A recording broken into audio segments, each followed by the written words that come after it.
আল্লাহ হাবিব সাল্লাল্লাহু আলাইহি ওয়াসাল্লাম মক্কা থেকে মদিনায় হিজরত করেছেন কিনা? বলেন, করেছেন। আল্লাহ হাবিব সাল্লাল্লাহু আলাইহি ওয়াসাল্লাম মক্কা থেকে মদিনায় হিজরত কি এমনি এমনি করেছেন? না। মক্কার কাফিররা আল্লাহ হাবিব সাল্লাল্লাহু আলাইহি ওয়াসাল্লামকে অনেক নির্যাতন করতেন, অনেক জুলুম করতেন। তারপরে আল্লাহর পক্ষ থেকে হুকুম আসলেন যে হে হাবিব, আপনি কি করেন? মক্কা থেকে মদিনায় হিজরত করেন। তখন নবীজি সাল্লাল্লাহু আলাইহি ওয়াসাল্লাম মক্কা থেকে মদিনার দিকে হিজরত করা শুরু করলেন। প্রথমে নবীজি নিজে হিজরত করেন নাই, সাহাবীদেরকে প্রথমে হিজরতের অনুমতি দিয়েছিলেন নবীজি হিজরতের 2 মাস আগে। কয় মাস? 2 মাস আগে অনুমতি দিলেন যে সাহাবীরা তোমরা যায় যেভাবে পারো, অর্থাৎ গরিব সাহাবী ছাড়া প্রায় তোমরা যারা পারো মদিনার দিকে কি করো? হিজরত করো। এই মক্কায় আর থাকা যাবে না। হুকুম কার? একটু জোরে বলেন, কার? আল্লাহ। আল্লাহ তাআলা হুকুম করেছে তোমরা কি করো? মক্কা থেকে মদিনায় হিজরত করো। আল্লাহ হাবিব সাল্লাল্লাহু আলাইহি সাল্লাম সাহাবীদের প্রায় 2 মাস পরে মদিনায় হিজরত করলেন। তো এর আগেই আবু বকরকে বলে রেখেছিলেন, আবু বকর, আমার মক্কা থেকে মদিনায় হিজরত করতে যাওয়া লাগতে পারে, তো আমার হিজরতের সাথে কিন্তু তুমি আবু বকর হবা। তুমি কি হবা? আবু বকর আমার হিজরতের সাথী হবা। মায়ার নবী আবু বকরকে এই কথা বলার পরে আবু বকর সেই দিন থেকে আর ঘুমায় না। আবু বকর সেই দিন থেকে আর ঘুমায় না। আবু বকরকে কখনো বলা হয় নাই আবু বকর কোন দিনে হিজরত করব, কোন দিনে আমি মক্কা থেকে মদিনায় যাব, এটা আবু বকরকে বলা হয় নাই। কোন সময়টায় মক্কা থেকে মদিনায় যাবে সেটাও আবু বকরকে আল্লাহর রাসূল বলে নাই। এই জন্য আবু বকর যেদিন থেকে নবীজি বলেছিলেন, ও আবু বকর তুমি আমার হিজরতের সাথী হইবা, সেই দিন থেকে আবু বকর আর ঘুমায় না। আবু বকর আর ঘুমায় না। আবু বকর আর ঘুমায় না। নবীজি কোন সময়ে জানি চলে আসে। আমরাও তো নবীজিকে ভালোবাসি কিনা? চিৎকার দিয়ে বলেন, ভালোবাসি। দেখেন আবু বকর নবীজিকে কেমন ভালোবাসতো। আবু বকর কয়, যেই দিন থেকে নবীজি বলেছে আবু বকর আমি আমার হিজরতের সাথে তুমি আবু বকর হইবা, সেই দিন থেকে আবু বকর আর ঘুমায় না। এইদিকে নবীজির হিজরত করার হুকুম চলে আসলো। নবীজি সাল্লাল্লাহু আলাইহি ওয়াসাল্লামের একটা নাম ছিল আলামিন, অর্থ বিশ্বাসী। মক্কার কাফেররা নবীজিকে মানত না, কিন্তু নবীজিকে ঠিকই বিশ্বাস করত। নবীজির কাছে ওদের আমানতগুলো রেখে দিত। নবীজি নিজের বিছানার মধ্যে হযরত আলী রাদিয়াল্লাহু তাআলা আনহুকে শোয়াইয়া দিলেন, আর আলী রাদিয়াল্লাহু তাআলা আনহুকে বললেন, ও আলী, আমি তো মক্কা থেকে মদিনায় হিজরতে আজকে রাতের মধ্যেই চলে যাব। মক্কার কাফেররা কিছু আমানত আমার কাছে দিয়েছিল, সেই আমানতগুলো আমি তোমাকে বুঝিয়ে দিয়ে গেলাম। এই আমানতরা ওনার বাপের নাম, এটা এভাবে বুঝিয়ে দিয়ে গেল নবীজি আলী রাদিয়াল্লাহু তাআলা আনহুকে। নবীজি সাল্লাল্লাহু আলাইহি ওয়াসাল্লাম যদি সেই আমানতগুলো বুঝিয়ে না দিয়ে যায়, তাহলে মক্কার কাফেররা বলবে মুহাম্মদ সাল্লাল্লাহু আলাইহি ওয়াসাল্লাম বাটপার। মক্কার কাফেররা এগুলো বলে নবীজিকে এমনি এমনি গালি দিত। কিন্তু আমার নবী তো আমার নবী তো আলামিন, আমার নবী তো বিশ্বাসী। এই জন্য আমার নবীজিকে কাফেররা ঠিকই বিশ্বাস করত। আমার নবীজি আলী রাদিয়াল্লাহু তাআলা আনহুকে বললেন, আলী, আমি মক্কা থেকে মদিনায় আজকে রাতের মধ্যেই হিজরত করব, তুমি আমার বিছানার মধ্যে চাদর দিয়ে শুয়ে যাও। আর একদিকে মক্কার কাফেররা বিভিন্ন গোত্র থেকে একজন একজন করে যুবক নবীজির ঘরের চারপাশ দিয়ে লাগিয়ে দিয়েছে, যে মুহাম্মদ যখন ঘর থেকে বের হবে, নামাজের জন্য যখন বের হবে, তখন মুহাম্মদকে তোমরা হত্যা করে দিবে, মুহাম্মদকে তোমরা কতল করে দিবে। আরেকদিকে আল্লাহর অর্ডার হলো, হে হাবিব, আপনি আজকে রাতের মধ্যেই মক্কা থেকে মদিনা হিজরত করবেন। একদিকে কাফেররা নবীজির ঘরের চারপাশ ঘেরাও দিয়ে রেখেছে, নবীজিকে হত্যা করে দিবে। আর একদিক থেকে আল্লাহ তাআলার হুকুম হলো যে হে হাবিব, আপনি আজকে রাতের মধ্যেই মক্কা থেকে মদিনা হিজরত করবেন। এখন নবীজি সাল্লাল্লাহু আলাইহি ওয়াসাল্লাম আমানতগুলো বুঝিয়ে দিয়ে আলী রাদিয়াল্লাহু তাআলা আনহুকে নিজের বিছানার মধ্যে শোয়াইয়া দিয়ে, নবীজির একটা চাদর মোবারক দিয়ে আলী রাদিয়াল্লাহু তাআলা আনহুকে ঢেকে নবীজি সাল্লাল্লাহু আলাইহি ওয়াসাল্লাম যখন ঘর থেকে বের হইলেন, দেখলেন ঘরের চারপাশ দিয়ে কাফেররা ঘরের চারপাশ দিয়ে ঘিরন দিয়ে রয়েছে, নবীজিকে হত্যা করবে, নবীজিকে কতল করবে। এই সময় নবীজি সাল্লাল্লাহু আলাইহি ওয়াসাল্লাম আল্লাহর কাছে দোয়া করলেন, আল্লাহ এখন কি করব আমি? আল্লাহ রাব্বুল আলামিন বললেন, প্রিয় হাবিব, আপনি এক মুষ্টি মাটি হাতে লন, এক মুষ্টি মাটি হাতের মধ্যে লওয়ার পরে বিসমিল্লাহির রহমানির রহিম পরে আপনি এই মাটির মধ্যে ফু দিয়ে আপনি শুধু একটা বার বিসমিল্লাহ বলে মাটিগুলো ছড়িয়ে দেন, আর বাকি কাজ আমি আল্লাহ দায়িত্ব নিয়ে নিলাম। চিল্লা এখন সুবহানাল্লাহ। তখন নবীজি সাল্লাল্লাহু আলাইহি ওয়াসাল্লাম আল্লাহ তাআলার কথা অনুযায়ী সেই বিসমিল্লাহির রহমানির রহিম পরে মাটির মধ্যে ফু দিয়ে একটা ফিক্কা মারলেন। প্রতিটা কাফেরের চোখের মধ্যে এই মাটি গিয়ে পৌঁছে গেল। সবাই চোখের মধ্যে মাটি যাওয়ার কারণে, বালু যাওয়ার কারণে সবাই যন্ত্রণার মধ্যে হাহাকার করতেছে। আর আরেক দিকে আল্লাহ রাব্বুল আলামিন ফেরেশতাদের মাধ্যমে আল্লাহ রাসূলকে সেখান থেকে বের করে নিলেন। সুবহানাল্লাহ। বন্ধুরা আমার, প্রিয় হাজিরিন, কাফেররা একদিকে মাটির যন্ত্রণায়, চোখের যন্ত্রণায় সেখানে সবাই চিৎকার করতেছে, আরেকদিকে নবীজি বের হয়ে হিজরতের উদ্দেশ্যে রওনা দিয়ে দিলেন। সোজা চলে গেলেন আবু বকরের বাড়িতে, গিয়া দরজা নক করলেন। আবু বকর সাথে সাথে দরজা খুলে দিল। সাথে সাথে দরজা খুলে দেওয়ার পরে নবীজি সাল্লাল্লাহু আলাইহি ওয়াসাল্লাম আবু বকরকে ডাক দিয়ে বলে, আবু বকর, তুমি কি রাতে ঘুমাও না? তুমি কি রাতে ঘুমাও না রে আবু বকর? আবু বকর ডাক দিয়ে বলে, ইয়া রাসূলুল্লাহ, ইয়া হাবিবাল্লাহ, নবী গো, আপনি আমাকে বলেছিলেন আমি আপনার হিজরতের সাথী হবে গো নবীজি। তখন আবু বকর ডাক দিয়ে বলল, ইয়া রাসূলুল্লাহ, যেই দিন থেকে আপনি বলেছেন আমি আবু বকর আপনার হিজরতের সাথী হইব, সেদিন থেকে আমি আবু বকর বিছানার সাথে আর পিঠ লাগাই না।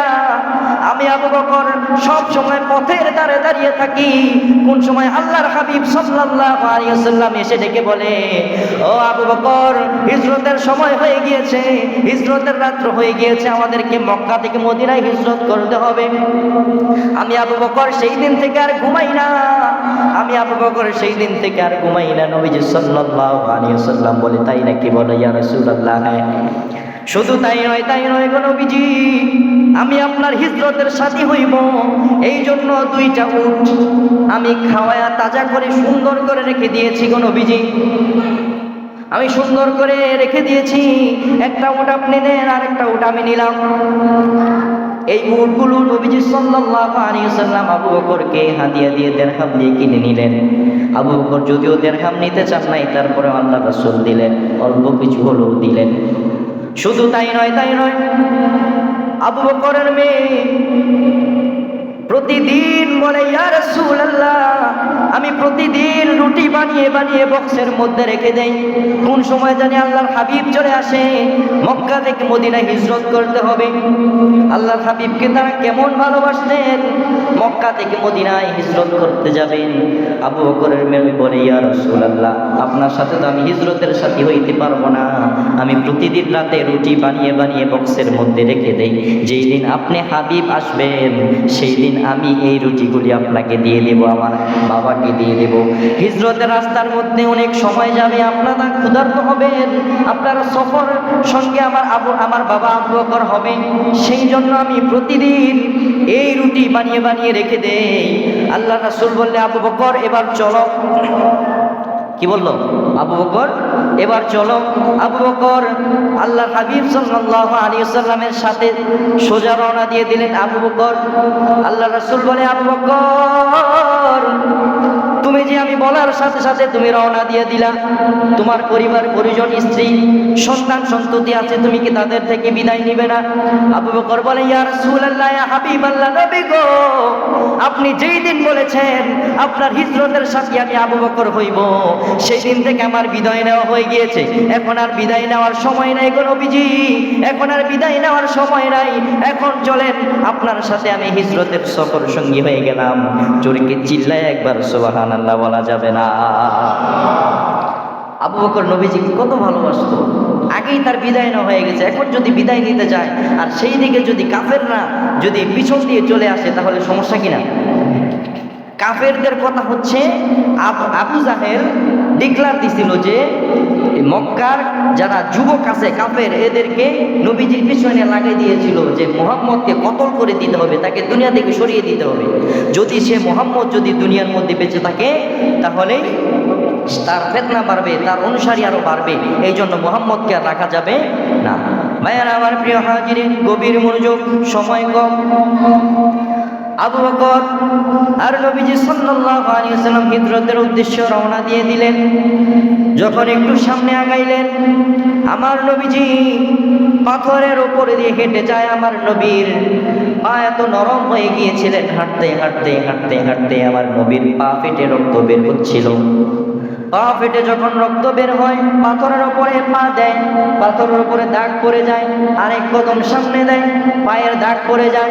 এবার আবু বকর ডাক দিয়ে বলল, ইয়া রাসূলুল্লাহ, ইয়া হাবিবাল্লাহ, নবী গো, আপনি যদি পাথরের মধ্যে পাও রাখেন তাহলে পাথরের মধ্যে দাগ পড়ে যায়, এই দাগ দেখে দেখে পিছন থেকে কাফেররা সবাই চলে আসবে, আমাদেরকে ধরে ফেলবে।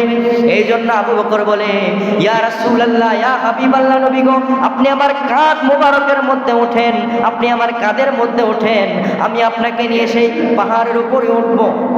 সেই পাহাড়টা অনেক উঁচা ছিল, সেই পাহাড়ের মধ্যে আবু বকর উঠলেন, নবীজিকে নিয়ে অনেক কষ্ট করলেন। পাহাড়ের মধ্যে ওঠার পরে দেখলেন নবীজি সাল্লাল্লাহু আলাইহি ওয়াসাল্লাম বললেন, আবু বকর আমি অনেক ক্লান্ত হয়ে গিয়েছি, আবু বকর আমার অনেক কষ্ট হচ্ছে গো আবু বকর। এই কথা বলার পরে আবু বকর বলল, ইয়া রাসূলুল্লাহ, ইয়া হাবিবাল্লাহ, নবী গো, পাহাড়ের মধ্যে একটা গুহা দেখা যায়।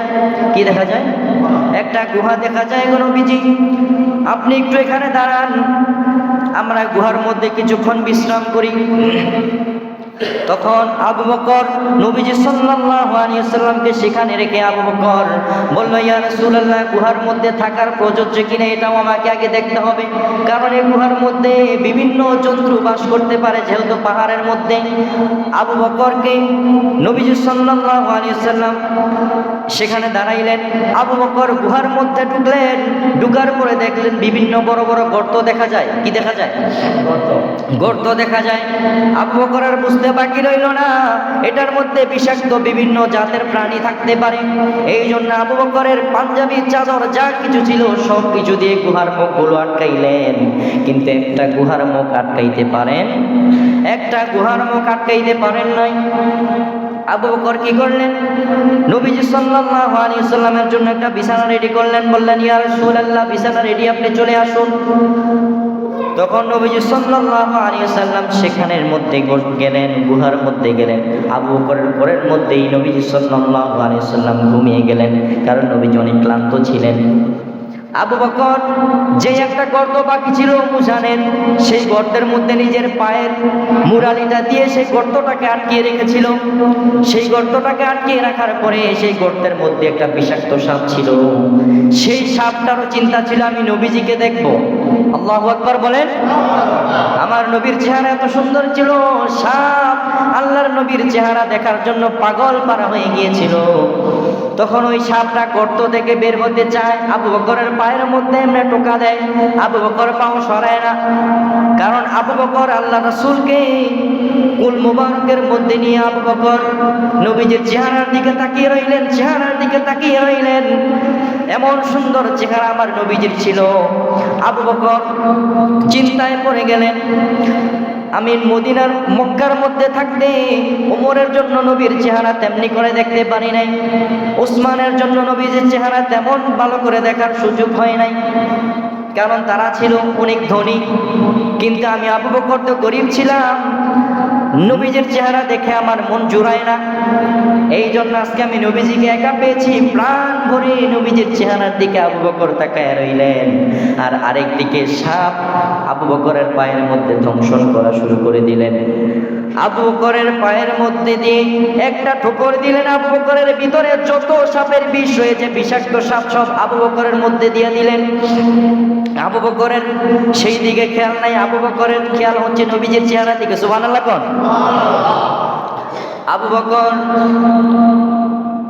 আবু বকরের শরীরটা একদম সাপের বিষে নীল হয়ে গিয়েছে, আবু বকরের চোখগুলো লাল হয়ে গিয়েছে। আবু বকর হঠাৎ অসুস্থ হয়ে পড়লেন। আবু বকরের সেই চোখের পানি আল্লাহ হাবিব সাল্লাল্লাহু আলাইহি সাল্লামের নরম গালের মধ্যে এসে পড়লেন। আল্লাহ হাবিব সাল্লাল্লাহু আলাইহি সাল্লাম ঘুম থেকে উঠে বলে, আবু বকর তোমার চোখের মধ্যে কেন পানি, তোমার শরীর এই অবস্থা কেন? আবু বকর ডাক দিয়ে বলল, ইয়া রাসূলুল্লাহ, ইয়া হাবিবাল্লাহ, নবী গো, ও মায়ার নবী, আপনি একদিকে ঘুমিয়ে রয়েছেন, আরেকদিকে সাপ বের হতে চায়। এই সাপ যদি বের হয় আপনি রাসূলকে সে দংশন করবে, আপনি রাসূলকে সে কামড় দিবে। এই জন্য আমি গর্তের মধ্যে পাও দিয়ে রেখেছি। আবু বকর এই কথা বলার পরে আল্লাহর রাসূল বলল, তাই নাকি? আর একদিকে সাপ বের হয়ে গিয়েছে, গর্ত থেকে বের হয়ে গিয়েছে দেখে আল্লাহর রাসূল বের হয়ে দেখে সাপ কত সুন্দর করে আল্লাহর রাসূল সাল্লাল্লাহু আলাইহি সাল্লামকে সালাম জানায়। সাপ আল্লাহর কাছে দোয়া করে, আল্লাহ জবানটারে খুলে দাও, আজকে তোমার বন্ধুকে পেয়েছি, আজকে তোমার বন্ধুকে আমি প্রাণ করে দেখবো, তোমার বন্ধুকে আমি প্রাণ করে সালাম জানাইব। সাপ কত সুন্দর করে সালাম জানায়। আর আরেকদিকে আল্লাহর হাবিব সাল্লাল্লাহু আলাইহি ওয়াসাল্লাম সেই আবু বকরের পায়ের মধ্যে যেখানে সাপ কামড় দিয়েছিল সেখান থেকে লালা, নবীজির মুখ থেকে লালা মুবারক দিয়ে আবু বকরের পায়ের মধ্যে ডেকে দিলেন। আর আবু বকরের শরীর তাড়াতাড়ি করে সুস্থ হয়ে গেল। সুবহানাল্লাহ। এই জন্য একজন শায়ের নোয়াখালীর ভাষায় একটা গজল লিখেছিলেন, আবু বকর সিদ্দিকের সাপে কামড়াইছে, আমগো নবীর থুতু দিয়া বালা হয়ে গেছে। সুবহানাল্লাহ। আরে আবু বকর সিদ্দিকের সাপে কামড়াইছে, আমগো নবীর থুতু দিয়া বালা হয়ে গেছে। আরে ওই কালে কি ডাক্তার মাক্তার এগুন ছিল নি, বিজ্ঞানীদের বিজ্ঞানী আমগো নবীজি, বলেন বিজ্ঞানীদের বিজ্ঞানী আমগো নবীজি। আরে এমন গা দয়াল নবী আর পাইবানি, বলেন এমন গা দয়াল নবী আর পাইবানি, বিজ্ঞানীদের বিজ্ঞানী আমগো নবীজি, বলেন বিজ্ঞানীদের বিজ্ঞানী আমগো নবীজি। ওরে বিজ্ঞানীরা রকেট দিয়া সাদের দেশ যায়, আমগো নবী রকেট ছাড়া মেরাজ শরীফে যায়। সুবহানাল্লাহ। আরে বিজ্ঞানীরা রকেট দিয়া চাঁদের দেশ যায়, আমগো নবী রকেট ছাড়া মেরাজ শরীফে যায়। আরে হেই কালে কি রকেটে মকেট এগুন ছিল নি, বিজ্ঞানীদের বিজ্ঞানী আমগো নবীজি, বলেন বিজ্ঞানীদের বিজ্ঞানী আমগো নবীজি। ওরে এমন গা দয়াল নবী আর পাইবানি, বলেন এমন গা দয়াল নবী আর পাইবানি, বিজ্ঞানীদের বিজ্ঞানী আমগো নবীজি, বলেন বিজ্ঞানীদের বিজ্ঞানী আমগো নবীজি। আমাদের নবী রকেট ছাড়া মেরাজ শরীফ গেছে না যায় নাই? প্রিয় হাজিরিন,